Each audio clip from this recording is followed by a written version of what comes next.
최경환 경제부총리가 월스트리트 저널과의 인터뷰에서 중국의 경기 둔화 리스크가 커짐에 따라 우리나라의 내년 경제 성장률 전망치를 3.5%에서 3.3%로 낮출 예정이라고 말했습니다. 국내 주요 기업의 절반 정도의 올해 매출이 지난해보다 줄 것이라는 전망이 나왔습니다. 세계 경기 둔화와 내수 부진 탓에 기업의 성장 동력이 약해졌다는 분석입니다. 오늘도 외국인은 270억 원어치를 순매도하며 22일째 셀코리아 기조를 이어갔습니다. 이는 역대 세 번째에 해당하는 순매도 기록으로 이 기간 동안 외국인 투자자가 내답한 금액만 해도 4조 원이 넘습니다. 한국GM의 임팔라가 수입차 최초로 보험료 등급 평가를 통해 타 수입차보다 최대 24만 원 저렴한 보험료를 책정받자 수입차 업계들이 보험료를 낮추자며 너도나도 등급 심사 신청에 나서고 있습니다.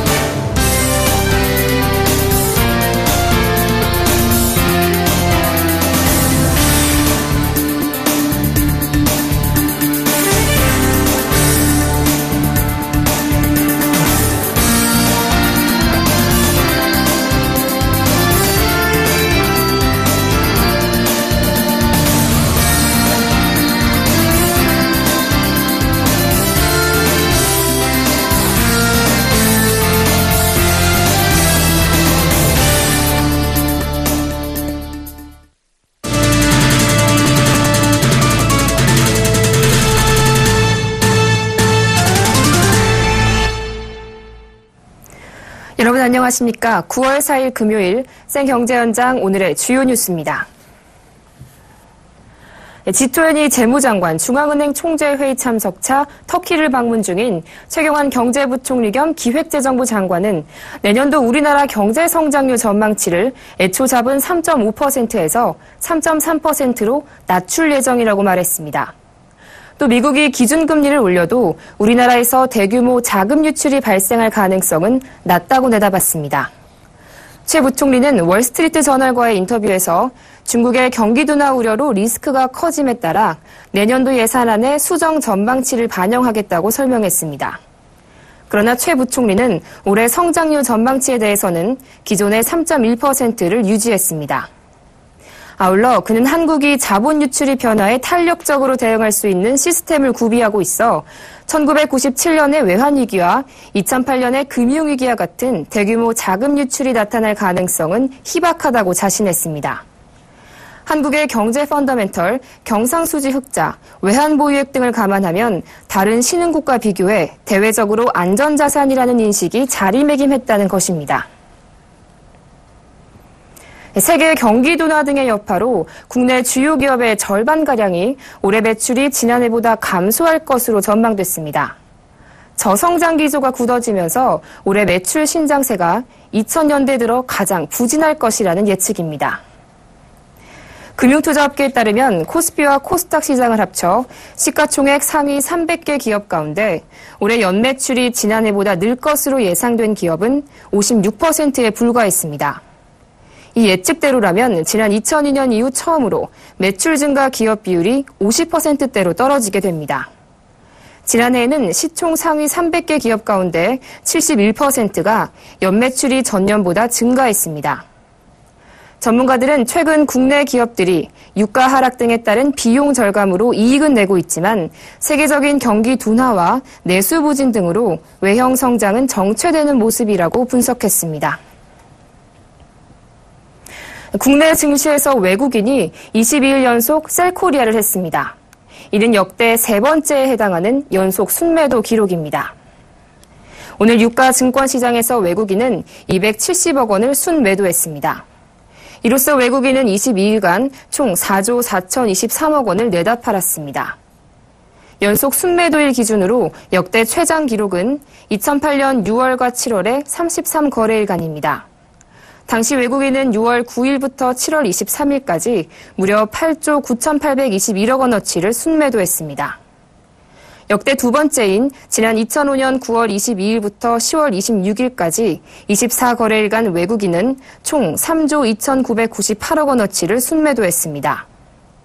미국의 기준금리 인상과 중국의 경기 둔화 우려 등으로 신흥국에서 외국인 자금이 지속적으로 이탈하고 있습니다. 신흥국 가운데 펀더멘털이 양호하다는 평가를 받는 국내 증시에서도 외국인의 매도 공세는 계속되고 있는 상황입니다. 오늘 기관의 매도 공세에 코스피와 코스닥 모두 급락했습니다. 기관 투자자들은 각각 2,167억 원, 1,099억 원어치의 매도 물량을 쏟아내며 양시장의 낙폭을 키웠습니다. 양한나 기자입니다. 기관의 팔자 공세에 오늘 코스피와 코스닥은 동반 급락했습니다. 코스피는 장중 1,880선까지 밀려나며 낙폭을 키우는 모습을 보이다 결국 전날보다 1.54% 내린 1,886.04포인트로 하락 마감했습니다.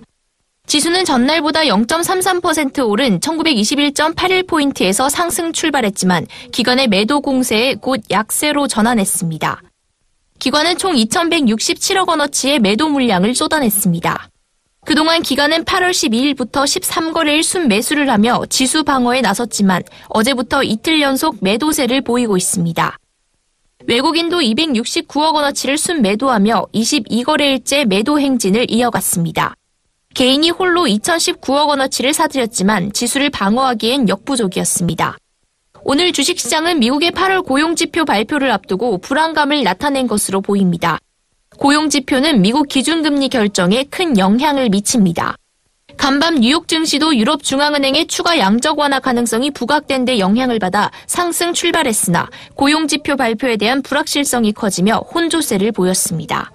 FOMC를 앞둔 상황에서 이번 주말 예정된 고용지표가 상당히 중요한 지표인데요. 고용지표 발표 이후에는 미국의 금리 인상에 대한 논란이 더욱더 커질 수 있다라는 우려감들이 시장에 번진 것 같고요. 그에 따라서 아시아 시장, 일본 시장을 중심으로 해서 한국 증시까지 1%가 넘는 하락세를 보였습니다. 코스닥 시장도 급락했습니다. 오늘 코스닥은 전날보다 4.1% 내린 650.45포인트로 하락 마감했습니다. 지수는 0.6% 오른 682.3포인트로 출발했으나 이내 하락하며 장중 낙폭을 키웠습니다. 코스닥 시장에서 기관과 외국인은 각각 1,099억 원과 743억 원어치를 팔아치웠습니다. 개인은 홀로 1,853억 원어치를 순매수했습니다. 원달러 환율의 상승폭은 확대되면서 전날보다 3원 1전 오른 1,193원 4전의 거래를 마쳤습니다. 서울경제TV 양한나입니다. 지난 1년 동안 자영업자가 은행에서 빌린 돈이 24조 원 이상 늘어난 것으로 나타났습니다. 새정치민주연합의 김기준 의원에 따르면 올 6월 말 기준 개인 사업자 대출 잔액은 222조 9천억 원으로 집계됐습니다. 이는 1년 전보다 24조 3천억 원 늘어난 규모로 증가율이 12.3%를 기록해 전체 대출 증가율 7.5%를 크게 웃돌았습니다. 연령대로 보면 50대가 전체 대출 잔액의 40%, 60대가 21%를 차지해 은퇴 연령층 비중이 60%를 넘었습니다. 금융업계에선 이른바 베이비부머 세대가 은퇴한 뒤 생계형 창업에 나서면서 대출이 크게 증가한 것으로 보고 있습니다. 수입차는 부품 가격과 수리비가 비싸 보험료 부담이 만만치 않은데요. 한국GM이 미국에서 들여와 팔고 있는 임팔라가 수입차 최초로 보험료 등급 평가를 받아 동급 차량 대비 낮은 보험료를 책정받으면서 다수의 수입차 업체들이 보험료 낮추기에 나설 전망입니다. 정훈규 기자입니다. 국산차의 경우 출시 전 보험료 등급 평가를 진행하지만 수입차는 브랜드별 손해율에 따른 등급을 적용해왔습니다. 하지만 한국GM은 임팔라를 미국에서 수입 판매하기에 앞서 보험개발원에 등급 평가를 요청했습니다. 평가 결과 임팔라는 1에서 26등급 중 12등급을 받았습니다. 26등급에 가까울수록 차량 가액에 비해 보험료는 낮아지는데 임팔라는 동급 수입차 평균보다 5등급이나 좋은 평가를 받은 것입니다. 금액으로 따지면 임팔라의 보험료는 동급 수입차보다 최대 24만 원 저렴합니다. 수입 차량이지만 한국GM의 탄탄한 국내 AS망과 저렴한 부품 가격 등이 반영된 결과입니다. 충돌 사고에서 손상이 적게 발생될 수 있는 그런 우수한 성능의 차량을 선택해가지고 수입을 하고요. 부품 가격, 공임, 도장 등 수리비 원가를 낮추는 노력을 경주한다면 우수한 등급 평가 결과를 나타낼 수 있을 것 같습니다. 한국 GM처럼 QM3를 해외에서 수입하고 있는 르노 삼성도 유로6 모델 출시 전 등급 평가를 요청할 계획입니다. 한국 GM이 트랙스와 쌍용 자동차의 티볼리 등 소형 SUV 경쟁이 치열한 가운데 수입차로 분류되는 QM3의 높은 보험료를 낮출 필요가 있기 때문입니다. 운전 경력 없이 대물 2억, 대인 무한대로 가정할 경우 티볼리와 QM3의 보험료 차이는 20만 원에 가깝습니다. 임팔라의 등급 평가를 계기로 부품 가격 인하 등 노력 여부에 따라 보험료를 낮출 길이 열려 보험 개발원에는 수입차 업체들의 문의가 줄을 잇고 있습니다. 어저께 최근에 폭스바겐 등 일부 수입차 업계에서 충돌 시험을 통한 출시 전 차량 모델별 등급 평가에 대해서 문의를 지금 하고 있는 상태입니다. 출시 전 등급 평가로 수입차 업계의 보험료 낮추기 경쟁이 본격화되면 보험료와 부품 가격이 동시에 내려가 소비자들의 유지비 절감 효과가 기대됩니다. 서울경제TV 정훈규입니다. CJ 대한통운이 중국 최대 냉동물류 회사인 룽칭을 인수합니다. CJ 대한통운은 중국 룽칭 물류의 우선 협상 대상자로 선정됐습니다. CJ 대한통운은 인수 협상이 진척돼 최종 협의 단계로 인수가 확정되는 대로 결과를 발표할 계획이라고 말했습니다. CJ 대한통운이 제시한 인수 가격은 5천억 원 안팎 수준인 것으로 알려졌습니다. 룽칭물류는 지난 1985년 설립된 냉동물류 전문 회사로 베이징과 선양, 시안 등 중국 전역에 48개 지점을 두고 있습니다. CJ 대한통운이 이번 인수에 성공하면 CJ그룹이 지난 2013년부터 추진한 글로벌 물류회사 인수 시도의 첫 성공 사례가 됩니다. CJ 대한통운이 중국 최대 냉동물류사 인수를 추진 중이라는 소식에 주가도 장 초반 7.34%까지 올랐지만 이후 밀려 1.41% 오른 채 장을 마쳤습니다. 삼부토건의 기업회생 절차가 결정됐지만 넘어야 할 산이 만만치 않아 보입니다. 업계는 삼부토건의 법정 관리가 확정된 만큼 조만간 역삼 르네상스 호텔이 공매 매물로 나올 것으로 보고 있습니다. 공매를 통해 자산 매각이 완료되면 빚잔치 후 남는 차익은 삼부토건에게 돌아가게 됩니다. 때문에 호텔의 매각 성사 여부가 삼부토건의 회생을 결정짓는 관건으로 여겨지지만 실제 빚 청산이 끝나면 남는 돈이 없을 것이라는 관측입니다. 삼부토건은 르네상스 호텔을 담보로 1조 원가량의 빚을 안고 있습니다. 법정 관리 전 르네상스 호텔 인수를 추진했던 MDM은 인수 가격으로 9천억 원을 제시한 바 있습니다. 공매는 투자 시장에서 저가 매입의 기회로 여겨져 이 가격 이상으로 팔리기는 어렵다는 분석입니다. 최근 은행들이 모바일 전용 예적금 상품 판매를 강화하고 있습니다. 소비자들은 우대금리 등 각종 혜택을 볼 수 있고 은행은 점포 유지 비용을 줄일 수 있어 빠르게 늘고 있는 추세입니다. 김혜영 기자가 전합니다. 모바일 금융상품은 소비자가 따로 시간을 내 영업점에 갈 필요가 없는 데다 우대금리까지 챙길 수 있습니다. 저금리 기조가 계속되자 조금이라도 높은 금리를 찾는 소비자들이 모바일 금융상품을 찾고 있습니다. 적금 전체 가입 고객 자수 중에 40% 이상이 스마트폰을 통해 가입이 될 정도로 많은 고객분들이 이용을 하시고 있고 또 국 20일 지식 적금 같은 경우에는 출석 체크를 하시고 공유를 하시면은 최대 0.4% 우대금리를 받으실 수 있는 모바일 전용 상품입니다. 모바일 상품에서는 전용 상품인 M+ 정기예금 또는 나날술사 적금 등이 지금 많이 팔리고 있는데요.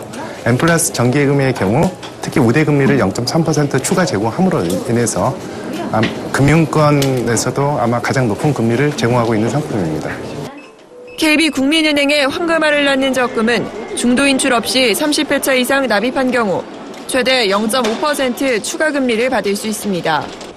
우리은행의 우리닷컴 통장은 일반 입출금 통장보다 연 0.2%포인트 금리 우대 혜택을 주고 있습니다. 모바일 금융상품은 스마트폰 사용자의 증가와 정부 정책이 맞물리면서 확대되고 있습니다. 정부 창조 경제에 맡은 핀테크 정책 시행도 마찬가지이고 앞으로 이 스마트폰의 이용이 급속도로 증대함에 따라서 모든 금융권에서 여기에 사활을 걸고 상품과 서비스를 준비하고 있습니다. 사이버 금융이 대세가 되면서 종이통장은 사라져가는 추세입니다. 지난 7월 금융감독원은 종이통장 감축 계획을 발표했습니다. 은행들도 인건비, 점포 유지비 등을 절약할 수 있어 반기고 있습니다. 서울경제TV 김혜영입니다. KDB 대우증권은 FTSE가 편입 종목을 변경하면서 한국 증시로 약 2,900억 원이 유입될 것으로 예상했습니다. FTSE는 지난 2일 지수 반기 리뷰를 통해 한국 증시에 상장된 우선주 9개와 보통주 5개 등 총 14개 종목을 FTSE 세계 지수에 신규 편입했습니다. 신규 편입된 우선주는 삼성전자우, 현대차 EUB, 현대차 우, 아모레퍼시픽 우 등이며 보통주는 한미사이언스, 한샘, 한미약품, BGF 리테일, 동서입니다. 꿈의 직장으로 불리는 현대자동차그룹 공채 설명회가 오늘 막을 올렸습니다. 현대차그룹은 올해 그룹 전체로 연간 9,500명을 채용한다는 계획에 따라 하반기에만 4천여 명을 뽑습니다. 현대자동차는 오늘 강남 사옥에서 잡페어를 열고 임원 강연과 직무 상담 시간을 가졌습니다. 9일에는 충남대, 전남대, 광주과기원, 전북대, 10일에는 부산대, 포항공대, 경북대, 울산과기대 등 지방 주요 대학에서 채용 설명회를 합니다. 기아차는 오늘 전남대, 7일 부산대, 경북대, 8일 충남대, 9일 서울대에서 인재를 물색합니다. 가을 이사철이 본격화되면서 이번 주 서울 아파트 전셋값은 지난주 대비 0.26% 상승해 지난주보다 소폭 올랐습니다. 국제조선 해운시황 분석기관인 클락슨 리서치에 따르면 지난달 한국의 선박수주 실적은 일본과 중국에 밀려 3위로 처진 것으로 나타났습니다. 8월 수입차 신규 등록 대수는 12.1% 줄어 6월에 정점을 찍은 이후 2달 연속 감소했습니다. 한국자산관리공사 캠코는 7일부터 이틀간 98억 원 규모 128건의 국유 부동산을 은비드에서 공개 입찰 방식으로 처분합니다.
온라인과 모바일 앱을 통해 당사자 간의 부동산 매물을 직접 거래하는 사례가 점점 늘어나고 있습니다.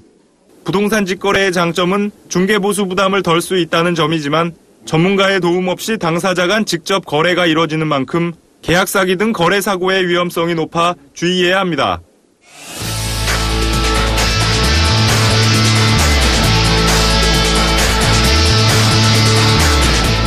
최근 저금리 기조와 전세가 고공행진에 전세의 월세 전환이 가속화하고 있습니다. 임대인들은 저금리 기조가 계속되자 임차인에게 높은 전세금을 받더라도 은행 수익을 크게 기대할 수 없어졌기 때문입니다. 국토부에 따르면 지난 7월 전월세 거래량 중 월세가 차지하는 비중이 45.5%로 2달 연속 45%를 웃돌았습니다. 확정일자를 신고하지 않은 순수 월세까지 더하면 월세 비중은 더욱 늘어날 것으로 예상됩니다. 업계에서는 월세 거래가 늘어남에 따라 부동산 중개보수 수수료를 아끼기 위한 알뜰족들이 늘어날 것으로 전망했습니다. 자취방 구할 때 한번 이용을 해본 적이 있고요. 생각보다 복잡하거나 어렵진 않았습니다. 중개수수료가 되지 않아서 정말 좋았던 기억이 있습니다. 지난달 벼룩시장 부동산이 20대 이상 온라인 회원 540명을 대상으로 부동산 직거래의 허가 실에 대해 설문조사를 실시했습니다. 이 조사에서 부동산 직거래를 선호한다고 답한 응답자는 전체의 52.8%로 나타났습니다. 특히 부동산 직거래를 선호하는 이유로는 과반수 이상인 62.1%가 중개수수료에 대한 부담이 없어서를 꼽았습니다. 이어 빠르고 편한 거래 절차, 입주 시기나 가격 조절의 용이 등의 순으로 조사됐습니다. 부동산 전문가들은 부동산 직거래 시 계약 사기나 거래 사고의 위험성이 있는 만큼 주의해야 한다고 조언하고 있습니다. 실제 소유자가 맞는지 확인해야 하는데요. 계약하는 상대방이 등기부상의 실소유자인지 신분증과 주민등록 등본을 철저하게 확인해야 합니다. 권리관계가 안전한지도 확인해야 합니다. 소유권에 제한을 줄 수 있는 가등기나 가압류, 근저당권의 설정 여부를 확인해야 합니다. 중도금과 잔금 지급 시에도 재확인해 계약 이후에 주의할 만한 권리 변동이 생겼는지도 체크할 필요가 있습니다. 특히 물건에는 문제가 없는지도 확인해야 합니다. 주택 내부 구조에 문제가 없는지 직접 따져봐야 하는데요. 낮에는 일조량이나 누수 등의 건물 하자 여부를 확인하고요. 밤에는 주변 환경이 안전한지 꼼꼼하게 따져볼 필요가 있습니다. 부동산 전문가들은 직거래 시 부동산 거래에 대한 기본 지식이 부족한 경우 전문가의 도움을 받아야 한다고 조언하고 있습니다. 서울경제TV 정창신입니다.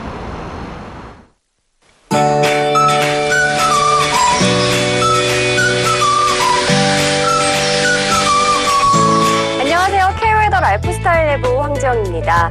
9월의 첫 주말 우산 챙겨 다니셔야겠습니다. 토요일에는 새벽부터 오후 사이 전국 대부분 지역에 5에서 30mm의 소나기가 내리겠고요.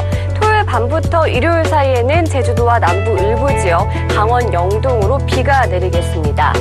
비는 강원 영동은 내일 저녁부터 시작되겠고요. 제주도와 전남 남해안은 밤부터 시작돼 자정이면은 전남과 경남까지 확대되겠습니다.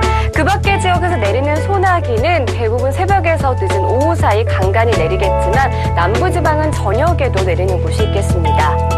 일요일은 소나기 소식은 없겠고 전남지방의 비는 일요일 저녁까지, 강원 영동은 월요일 오전까지, 경남과 제주도는 월요일 새벽까지 비가 이어지겠습니다. 특히 강원 산간과 제주 산간은 다소 많은 비가 예상되니까 대비하시기 바랍니다. 현재 전국이 대체로 맑은 모습이지만 강원 산간과 경북 북부 산간은 구름이 많은데요. 이 지역에는 저녁에 한 차례 소나기가 지나가는 곳이 있겠습니다.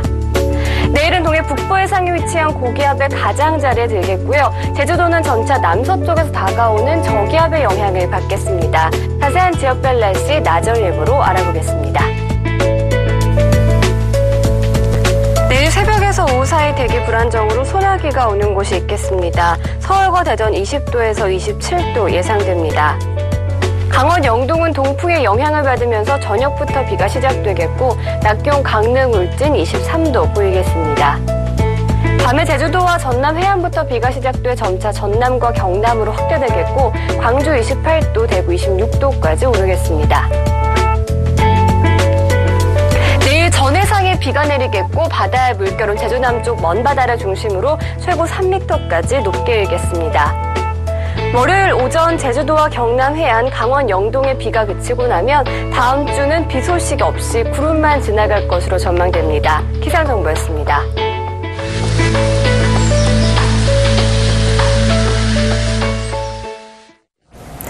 SN 경제 현장 여기서 마칩니다. 시청해주신 여러분 고맙습니다.